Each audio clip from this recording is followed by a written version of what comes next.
pumpkins and persimmons and witches brew. It's time to share some folklore from me to you. Hey everybody, I'm Penguin. I'm the chef. And we're going to predict the weather. Yes, we are.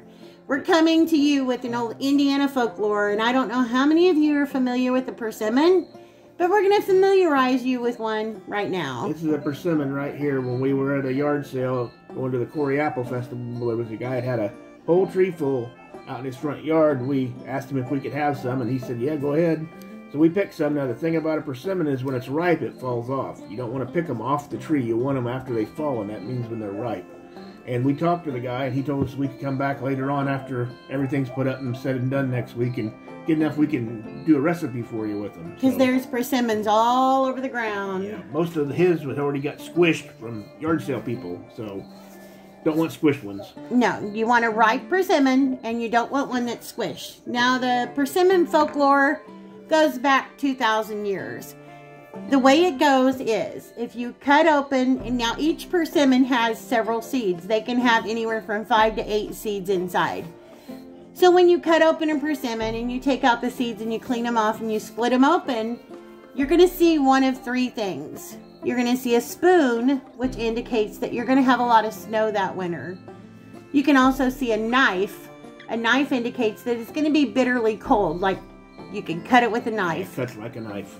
The last one would be a fork, or I'd say it kind of looks like a spork. Yeah. But that indicates that it's going to be a mild winter. Yeah, if it looks like a spork, it's time to go to KFC. Now, so far, according to the Farmer's Almanac, what people have seen is a spoon on the inside. So, that's what we're going to do right now, is we're going to split open a persimmon seed. Now, I'm going to be making some persimmon recipes soon, so I'm trying to save as many as I have, but here is what a persimmon seed looks like before it's split open. So, I'm going to try to see if I can split this one open right here. I'm going to bring the camera down just a little bit and see if I can do this without splitting my hands open. The thing you want to do is you want to find the natural split to the seed. So, while she's doing that, I want to tell you it's kind of hard to focus on it. You have to pulp persimmons, and they're not something you want to eat raw if you find them out and about. They're very bitter. Yes. You have to cook them. Yeah, but you have to get all the seeds and that out, and then you pulp them in a pulper before you can use the insides of them. Which we have a very old antique pulper. Yeah. My mom used to make persimmon pudding all the time. That's the one thing she liked making. It was really good. My grandma too. So we've got my great-grandma's recipe and my grandma's recipe for persimmon pudding and a few other persimmon recipes. So I'm kind of doing this out of camera because I don't want to make anybody cringe, but I've got the knife right now in the natural split. So I'm just going to take some pliers right here and I'm going to pound down because I want the knife to go into the natural split.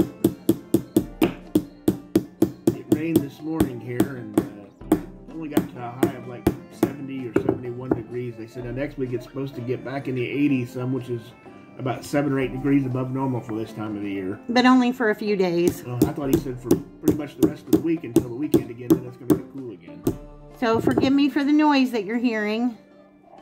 But in order to get a good picture of what's inside, you need to make the split as natural as possible. We were talking about this earlier. Willy worms too. I don't know if you know about willy worms. They're them fuzzy little worms you see. It's about 2 inches long. It's got the furry stuff on them. You usually see them crossing the road. Yeah, I saw one crawling on our fence a couple days ago, and he was just itty bitty bit dark on the ends and then all lighter colored in the middle, which means you're supposed to have just a little bit of bad winter at the beginning and then a lot of this plain winter, and then can you pound this while I'm holding the knife? I'm getting Chef to help me here. Okay.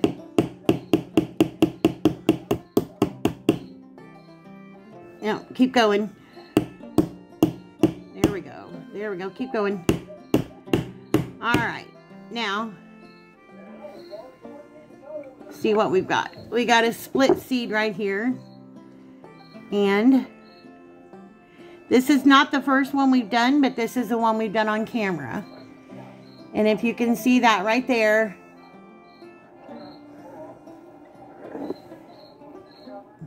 if you guys can see that, I don't know if it'll focus or not. That is a spoon. These are the ones that we did earlier.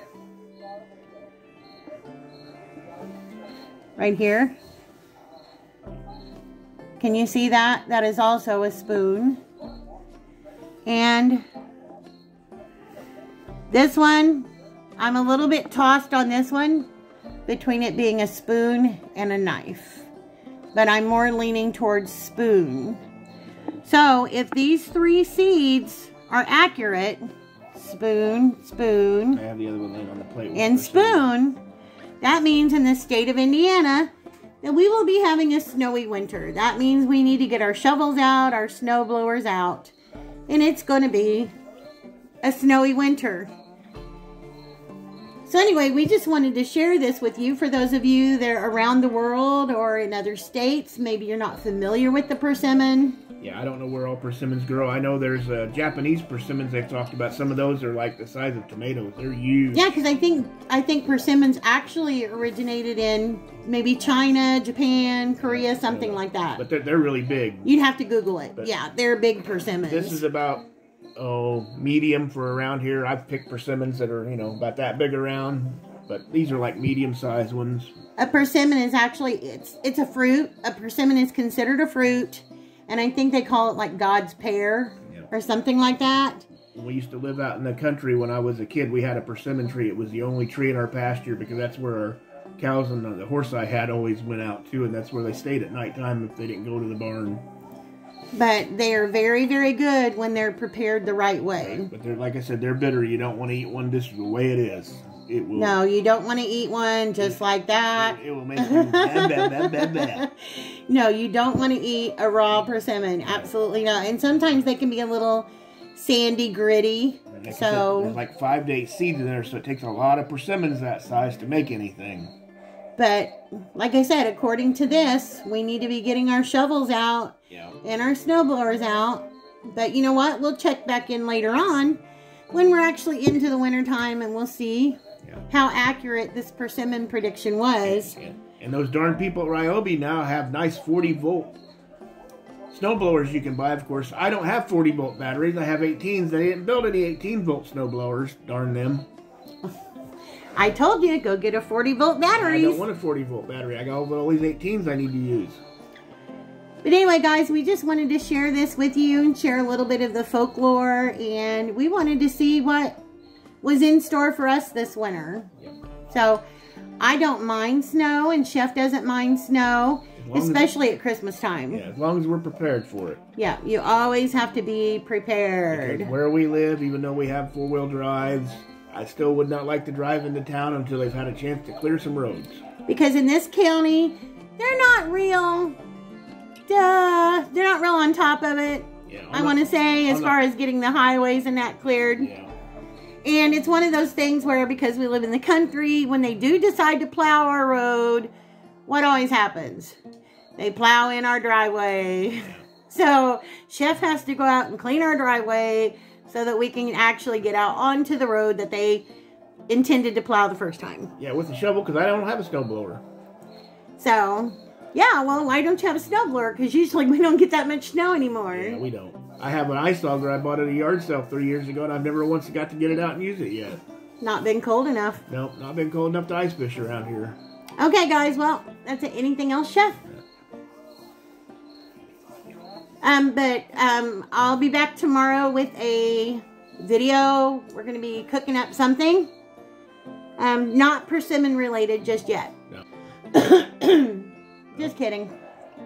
Yes, that's it, guys. Yeah, that's it, guys. So we're going to go. Thanks for listening to us, and happy fall, y'all.